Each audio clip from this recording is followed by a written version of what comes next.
He kicked a poor farmer off his land thinking it was just another easy win for the rich. But what happened after the farmer vanished shook the entire nation, exposed powerful secrets, and left everyone wondering, who was that farmer really? Jackson Greer was just another name in the long list of real estate tycoons who thought the world was his chessboard. With deep pockets, powerful connections, and a ruthless strategy to convert rural lands into mega malls and luxury condos, he ruled over small towns like a king. In the peaceful, near-forgotten county of Marlow, there stood a modest piece of farmland, a 150-year-old property known locally as Whispering Hill. Owned by an aging farmer named Elias Cole, it wasn't just a patch of earth to him. It was legacy, blood, history.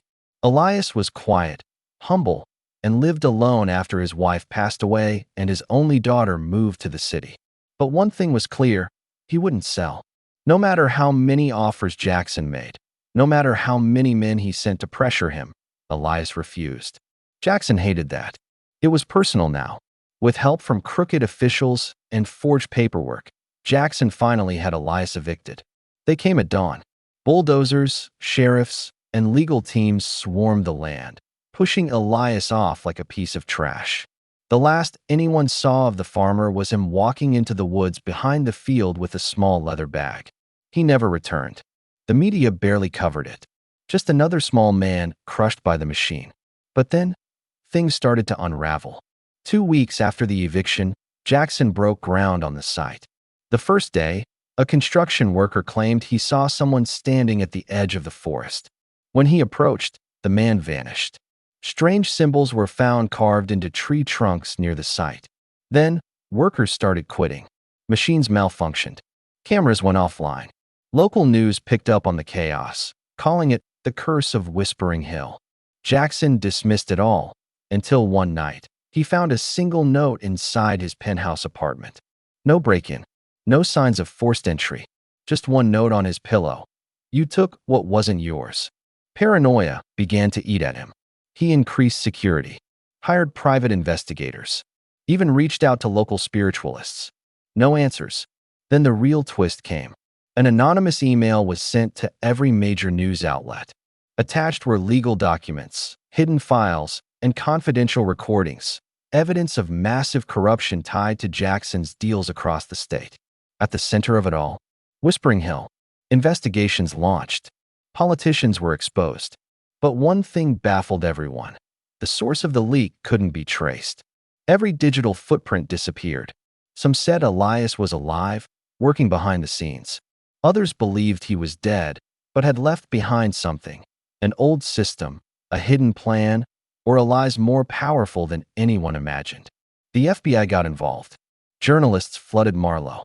The town that no one remembered was suddenly the epicenter of a national scandal. But still, no one knew. Who was Elias Cole really? And where did he go? The mystery of Whispering Hill had reached critical mass. National headlines blared about the ghost farmer who brought down a billionaire.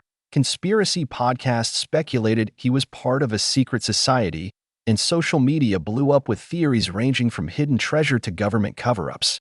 Jackson Greer, once the untouchable mogul, was now a man cornered. His assets were frozen, his reputation was in shreds, and he had become the face of corporate greed. Despite having the best lawyers in the country, the pressure mounted. But Jackson wasn't ready to lose. Desperate, he hired a rogue intelligence firm to uncover the truth. What they found sent chills down his spine.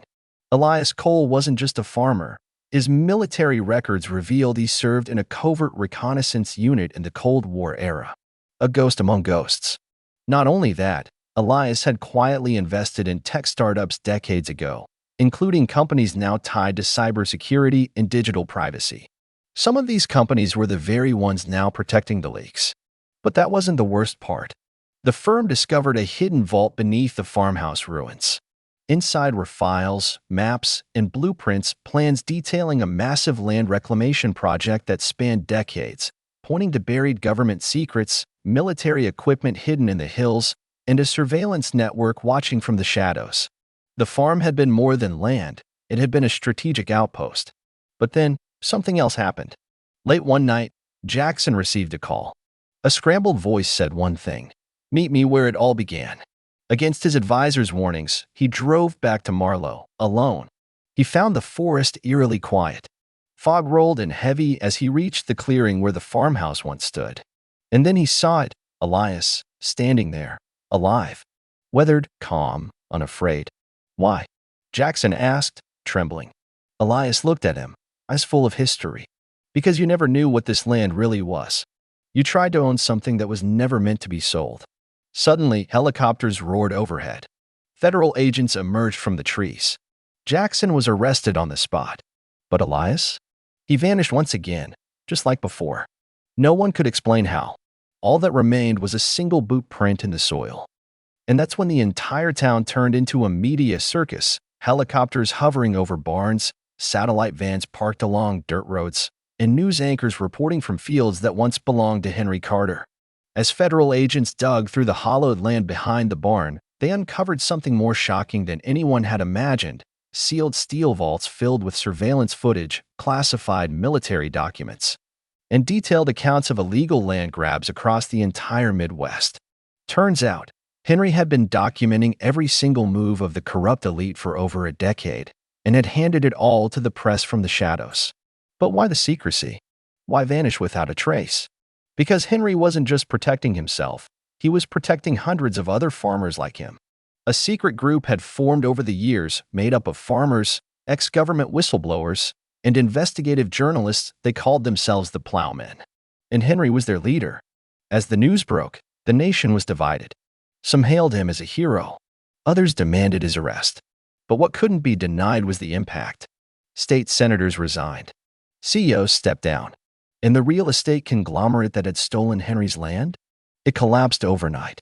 But the most shocking moment came when Henry finally emerged, not from hiding, but from the steps of Capitol Hill, standing beside a young congresswoman who introduced the Carter Act, a bill that would go on to protect millions of acres of farmland from corporate seizure.